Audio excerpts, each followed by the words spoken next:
மக்கள் அழிவுகள் கேட்கலையா? என்னாச்சு என்னாச்சு? கொடுத்த வாக்குறுதி என்னாச்சு? என்னாச்சு என்னாச்சு? ஒரு வருடம் கடந்தும் கொடுக்கப்பட்டா என்னாச்சு?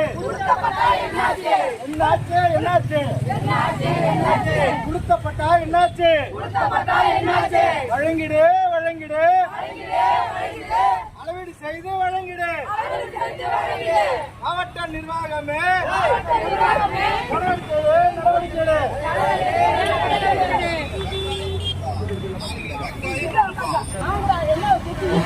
உங்களை யார்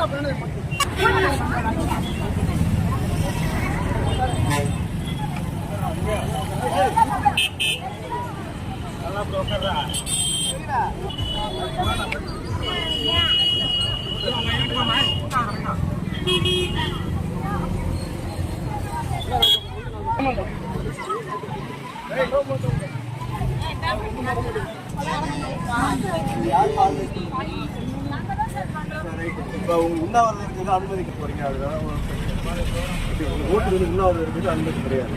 அது நீங்க சீடி வேணா பட்டா வேணும், அது வேணா நீங்க ஆர்டிஓ பார்க்கணும், நீதிமன்றம் அன்னைக்கு தான் நீங்க செய்யணும்.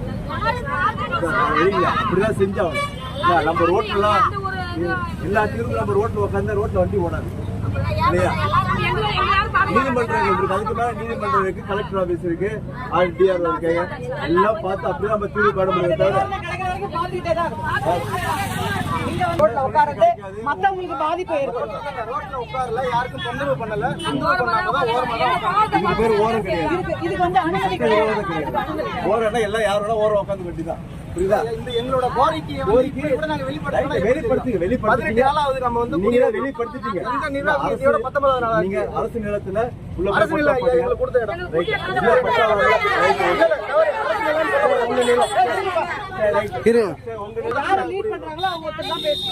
உங்க நிலத்துக்கு பட்டா இல்ல, அரசு நிலம் சொல்லக்கூடாது. உங்க நிலத்துக்கு நீங்க உங்க நிலத்துக்கு பட்டா கேட்க பட்டா கொடுக்கல, அதனால அளவீடு செய்யாம இது பண்ணாங்க.